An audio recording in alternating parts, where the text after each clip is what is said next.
Et ouais, et j'ai oublié de vous dire, en plus, comme je vieillis, j'ai du mal à lire avec mes lunettes. On va voir ce que ça donne. Bon, croisons les doigts.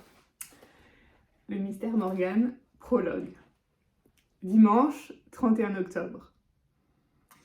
De loin, ça se voit comme le nez au milieu de la figure que la maison est hantée comme pas permis.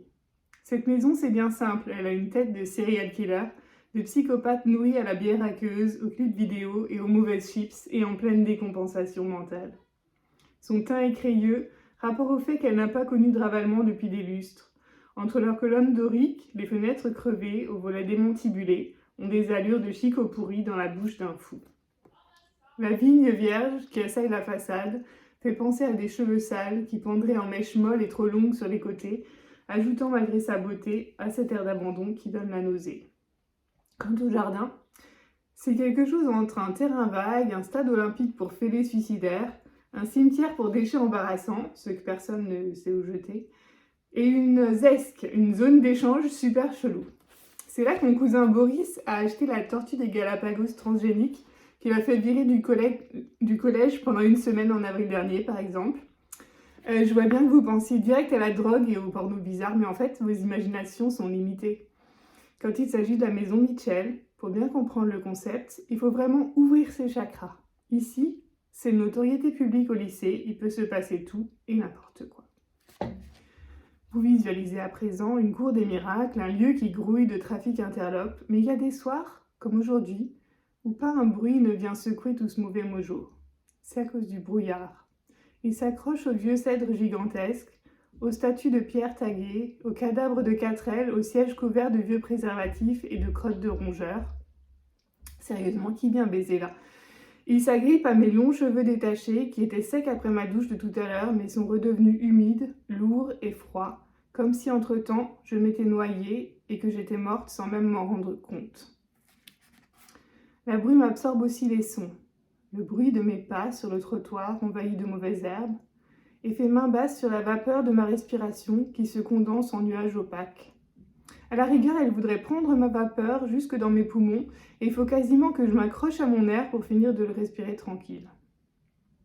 Le premier souvenir que j'ai de cette maison, avant même ma première expédition pour venir l'admirer et la craindre de loin, c'est dans les histoires de mon grand-père que je me le suis construit.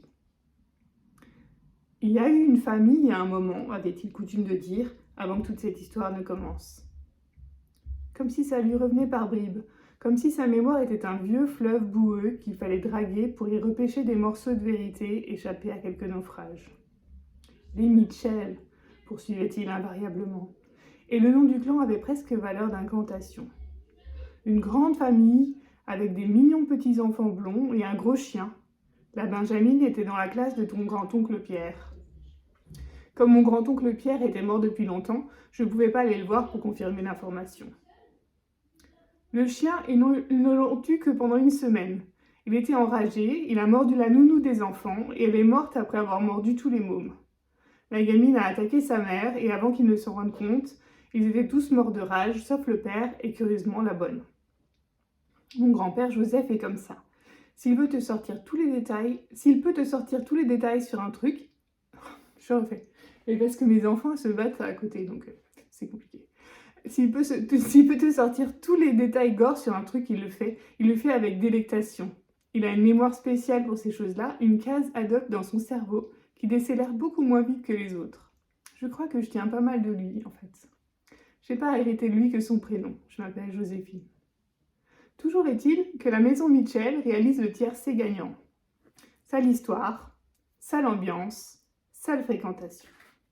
En temps normal, les personnes saines d'esprit ne s'approchent pas trop de cet endroit. Alors une nuit de 31 octobre, avec la pleine lune suspendue comme un lustre méduse trop gros au-dessus du toit pourri, il faut vraiment être pas net pour se glisser entre les battants de la grille de fer forgé rouillée.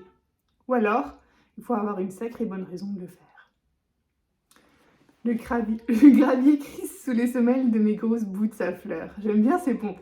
De 1, elles sont ultra confortables et de 2, tu peux y aller. Le coup de tatane est quasi létal avec ces trucs. Il y a des fers. Elles font joli avec ma mini-jupe. Porter une jupe courte était crucial ce soir.